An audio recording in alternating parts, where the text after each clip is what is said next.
সাথে অবিনশ্বর আল্লাহ তাবারক তাআলা জাত এবং সিফাতের কোন দিক দিয়ে সৃষ্টির সাথে তুলনা করা জায়েজ না। এরা শিরক। এটা কি?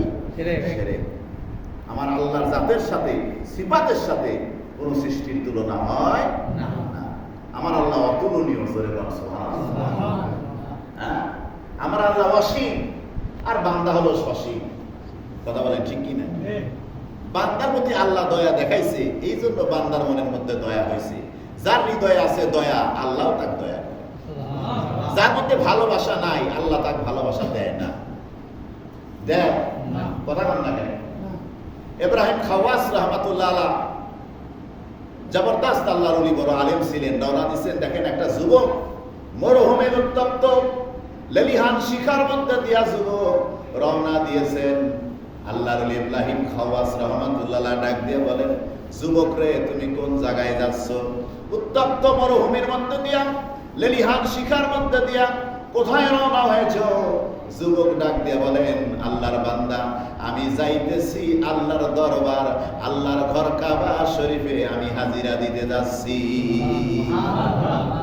হযরত ইব্রাহিম খাওয়াস রাহমাতুল্লাহ ডাক দিয়ে বলেন, যুবক রে, নওজোয়ান, তোমার সবে মাত্র অল্প বয়স, 15-র কিছু বেশি। এত অল্প বয়সে কাবা শরীফের দিকে হেঁটে হেঁটে যাচ্ছ, তোমার কি কোনো সাওয়ারি নাই? যানবাহন কি তোমার নাই? তারপরে পাথেয় খরচও তোমার নাই, কোনো টাকা পয়সা কাছে নাও নাই, কোনো সামানপত্র কাছে রাখো নাই। হেঁটে হেঁটে কেমন করে দীর্ঘ পথ মদিনা মক্কা শরীফে যাবে? এই প্রশ্ন করার পরে যুবক ইব্রাহিম খাওয়াস রাহমাতুল্লাহর দিকে নজর করে বলতেছেন, ও আল্লাহ পাকের বান্দা, আপনি বড় আহাম্মক, আল্লাহর প্রতি আপনার কোনো ঈমান নাই, ঈমানের দিক দিয়ে আপনি বড় দুর্বল। যে আল্লাহ রাব্বুল আলামিন কে আমি ভালোবাসি, সেই আল্লাহর প্রতি আমি পরিপূর্ণ ভরসা রেখেছি। আমার আল্লাহ রাব্বুল আলামিন আমাকে যখন সুন্দর করে তার কাবাতে যাওয়ার জন্য আমাকে উৎসাহ উদ্দীপনা যে আমার আল্লাহ আমার হৃদয়ের মধ্যে দিয়েছে, আল্লাহর প্রেম ভালোবাসা আমার হৃদয়ের মধ্যে উৎকলিত হচ্ছে। আমি আল্লাহর প্রেম ভালোবাসায় উজ্জীবিত হয়ে আমি আল্লাহর দরবারে রওনা দিয়েছি। ওই আমার আল্লাহর পক্ষে সবই সম্ভব, যানবাহন ছাড়া, প্রাতেহ ছাড়া, কোনো টাকা পয়সা ছাড়া মরুভূমির মধ্যে দিয়ে আমার আল্লাহ রাব্বুল আলামিন আমাকে তার ঘর কাবায় পৌঁছে দিতে পারে। সুবহানাল্লাহ। এর তাওয়াক্কুল ছিল আল্লাহ পাকের উপরে পরিপূর্ণ। এই জন্য যেই ব্যক্তি আল্লাহর উপরে ভরসা করবে, আল্লাহকে ভয় করবে, আল্লাহর পথে অগ্রসর হবে, আমার আল্লাহ তার যতগুলো হেদায়েতের রাস্তা আছে সকল রাস্তা আমার আল্লাহ তার জন্য খুলে দেবে। এমন জায়গা থেকে তার সকল অন্ন বস্ত্র বাসস্থানের ব্যবস্থা করে দিবে, আল্লাহর পৃথিবীর কোনো মানুষ সেটা কল্পনাও করতে পারবে না। সুবহানাল্লাহ। এজন্য আল্লাহ বলেন কি, ওয়ামাই ইয়াত্তাকিল্লাহা ইয়াজআল লাহু মাখরাজা ওয়া ইয়ারযুকুহু মিন হাইসু লা ইয়াহতাসিব। সুবহানাল্লাহ। সুবহানাল্লাহ।